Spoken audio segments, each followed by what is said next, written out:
Have you ever noticed that after you share a big dream or a sudden blessing, things suddenly get harder?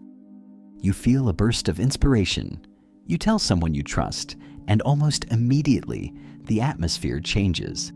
Doubt creeps in, obstacles multiply, and that fire you felt in your spirit starts to flicker. We're taught to be open and to love everyone, but there is a profound difference between being loving and being an open book. There are sacred parts of your journey that were never meant for public consumption.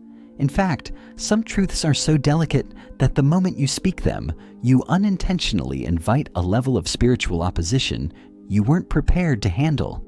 It isn't about being secretive. It's about stewardship. It's about understanding that your words carry weight, and not every ear is assigned to hear what God is whispering to your heart. The first thing you must learn to protect is your next move. When a new vision begins to take shape, your first instinct is often to announce it. You want the validation, the excitement, or maybe just someone to tell you that you're on the right track. But the Bible gives us a quiet warning in Proverbs 29:11, which says, "A fool vents all his feelings, but a wise man holds them back." This isn't just about controlling your temper, it's about controlling your energy. When you announce your plans before they are birthed, you give people the opportunity to project their own fears and limitations onto your calling. Think about Joseph. He had a magnificent dream, and he did what most of us do. He told his family. Genesis 37 tells us his brothers hated him all the more because of it. His vision exposed their stagnation. Sometimes God hides your plans not to punish you, but to protect you from the opinions of people who aren't equipped to carry the weight of your future. Move quietly and let your results do the preaching. The second thing to keep sacred is the specific revelation God speaks to you in secret. There is an intimacy between you and the Father that is meant to stay private. We live in a culture that demands we broadcast every thought, but some things are meant for your altar, not your audience. When God speaks a deep conviction or a specific promise to your soul, it is holy ground. If you spend it too quickly in conversation, it can lose its purity. Think of Mary, the mother of Jesus. After receiving the most world-changing news in history, she didn't run to the village square to prove her worthiness. Luke 2:19 tells us that Mary kept all of these things and pondered them in her heart. She understood that some divine instructions are like a holy fire. If you expose them to the wrong atmosphere too soon, they'll be extinguished by skepticism. Not everyone is spiritually mature enough to handle your secret word from God. Guard those whispers until they are strong enough to withstand the world's noise. Third, you must never feel the need to broadcast your good deeds or your sacrifices. In a world obsessed with recognition, there is a quiet power in the unseen. It's tempting to want people to know how much we've given or how hard we're working for the kingdom. We want to be seen as good. But Matthew 6:3 offers a radical perspective. But when you give to the needy, do not let your left hand know what your right hand is doing.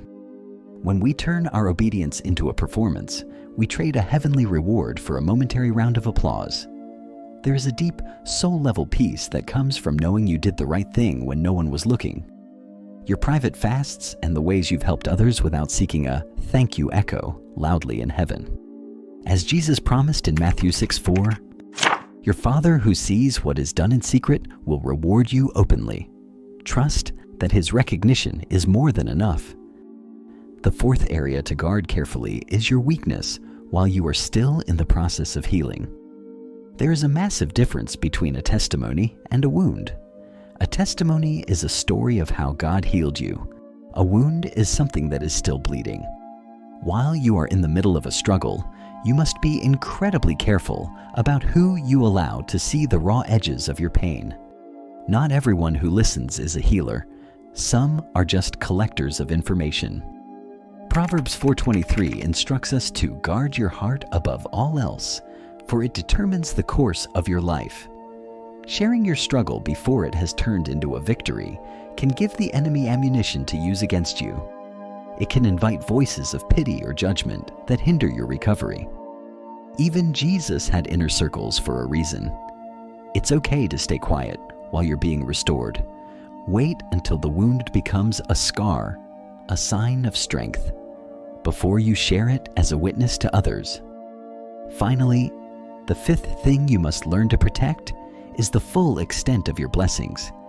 It sounds strange to say you shouldn't talk about your favor, but there is spiritual wisdom in discernment. Not everyone who smiles at your progress is happy about your pace. When the wise men found the baby Jesus, an angel warned them in a dream not to tell Herod where he was. Herod didn't want to worship the blessing. He wanted to destroy it. Sometimes exposing your favor too early turns your blessing into a target for jealousy. This isn't about being paranoid. It's about being a wise steward of what God has entrusted to you. Your peace is a form of protection. When God opens a door, you don't always have to post the key. Let the fruit of your life be the evidence. True favor doesn't need an announcement. It eventually becomes impossible to hide anyway. Everything God asks you to guard is a sacred assignment. Your dreams, your healing, and your private conversations with the Spirit are all treasures. When you learn to protect what is holy, you aren't being secretive. You are being faithful. The enemy cannot attack a plan he doesn't know about, and people cannot curse a blessing they cannot see. So walk softly and pray deeply.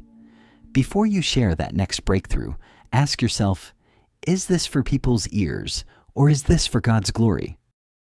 If you feel that nudge to keep it between you and the Father, honor it. There is a beautiful strength in the things only you and God know.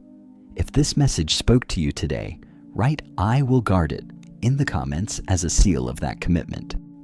I'd love for you to join us as we continue to walk in discernment together. Stay covered, stay discerning, and remember, God is still speaking, even in the silence.